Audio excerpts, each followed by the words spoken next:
Hey everybody, it's Irene with BrainStormAcres, and I thought I'd just take you on a little bit of a tour of the yard today.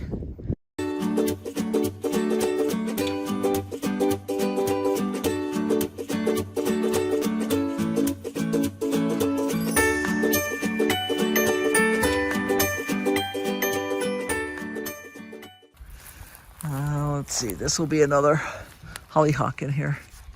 I'm hoping that we should get some self-seeded cosmos in here too, but I haven't seen any yet. That doesn't mean anything. Sometimes they just sort of, one day you realize there's a flower there and you're like, what the heck is that? And then you're like, oh, it's a cosmos. How cool is that?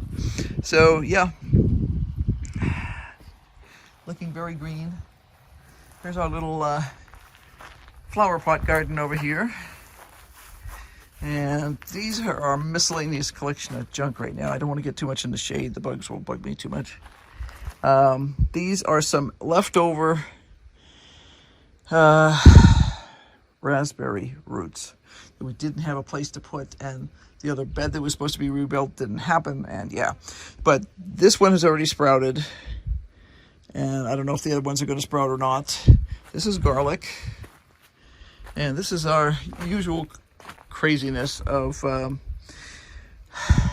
lavender and violets, all that sort of stuff. The violets kind of come and go, and I just love the little mounds that they make. They don't get so big and invasive that they're usually problematic. This is the flower I can just smell. I just barely brushed the lavender and I can smell it. This is the other flower bed on the other side of the kitchen door, and we have these hollyhocks that are going totally gangbusters. They are probably, based on my height, they're 5 feet tall right now. So that's wicked cool. I'm really hoping that all these flowers get to do their thing. Down here we have a pile of violets. And then these are all different colors of dianthus and Sweet William. Sweet William is a type of dianthus.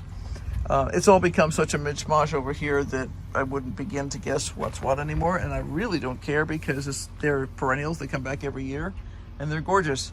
And I can see that we are having our very first flower opening here. Right there is a black-eyed Susan that is just starting to open. And I knew that, but I've been watching the buds. But now we have some that are actually really starting to open, so that's very, very cool. And this is all going to be full of them for really pretty much the rest of the summer. They're all on irrigation, and that should keep us really in flowers that way. Now this is obviously a mix. This is mostly, it has some. There's two different flowers here that are both hollyhocks. You'll notice this is one hollyhock leaf form, and this one is another hollyhock, I believe. But see the difference in the form of the leaf? I mean, these are very like fingers on a hand, and this is very much more rounded. But they're both hollyhocks. I believe the one that's tall and is like fingers is Black Watch, which is a different color. But these other guys are all self-seeded, and you can see this is peppermint, and this is a mix of dianthus, and underneath it there's violets and just all kinds of stuff. These are strawberries, and we are hoping that we are going to be able to keep the rodents off of these guys enough this year. I've been running the traps out here to see what we can do, because they are full of berries. Rhubarb, and we just cut some more rhubarb flowers off for me. They always do that at the beginning of the season here. They go crazy. This year we have the most amazing bachelor button collection that we've ever had, and absolutely none of these were purposefully started as seedlings. I have been for several years allowing the bachelor buttons to go to seed, and the most I'll ever do is sort of shake them someplace just to try and place a few seeds. And there's a weed in here that I need to get out. But we have an absolutely gorgeous collection this year. The first bachelor buttons I ever grew were actually, I must have been, I want to say in high school. And I had found a packet of seeds and I wanted to grow them because I thought they were cool. Now my mother, being a person who didn't do anything exotic in terms of plants, and I certainly do not consider bachelor buttons to be exotic, but she was more along the line of petunias and pansies. She allowed me to do this, and then what happened was we wound up with caterpillars on them, and she fussed so much about the caterpillars that I never did that again. Unfortunately, these guys are a little bit past their best diffused by date, but you gotta see the color on this. This is amazing. I have never had any come out exactly this color before. So I need to give these guys a little extra water. And I want to make sure that the seeds from these go someplace cool. Oh, good morning, Miss Isa. Because we've got these dark red ones, and I've never ever seen that before. Usually, my first ones that I ever grew, like I said, in high school, were the classic blue, which is kind of this kind of guy. He's not completely open yet. And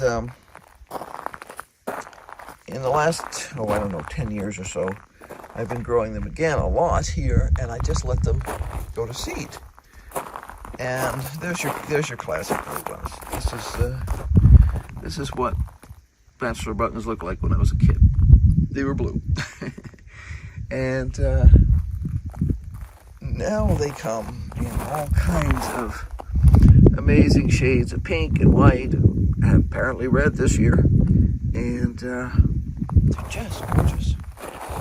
They're very long-lived flowers.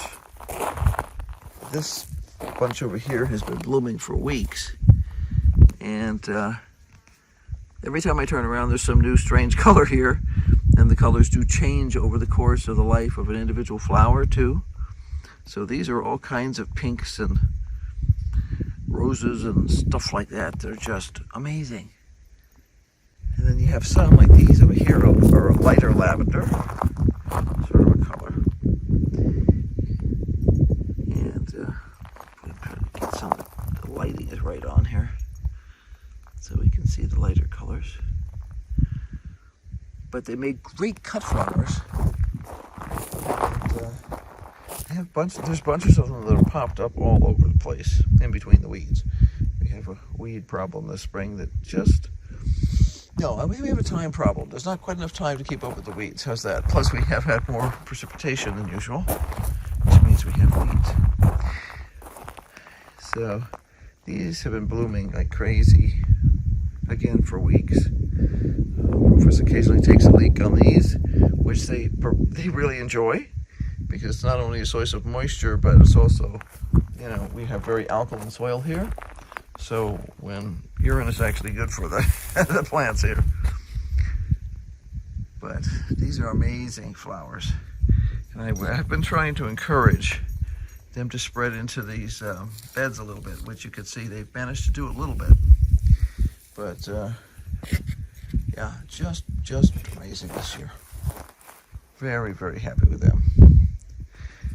And like if I were to cut some of these fresh, they would last probably most of the week, you know, in a little vase in the kitchen or something like that. But you know, so that's cheerful little guys,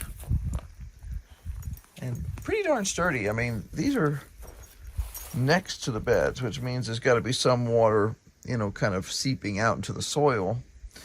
But most of these, this is on their own. I will occasionally, if I'm home, give them a little extra at the beginning of the summer, just to make sure they go to seed and all that sort of stuff. They're not in the bed, so it would be a little problematic here to spend the water to get them going. But they started in the beds years ago, and because the plants tend to sort of droop over the edge, the seeds tend to wind up outside the beds, which is like I say, I'll shake them in So I did get that guy to grow. He's in the bed.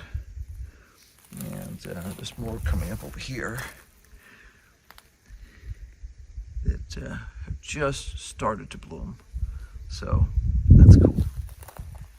And there's a classic blue one back here. It's just started to bloom. He's just opening. So that's very cool. Very cool. Best bachelor buttons ever.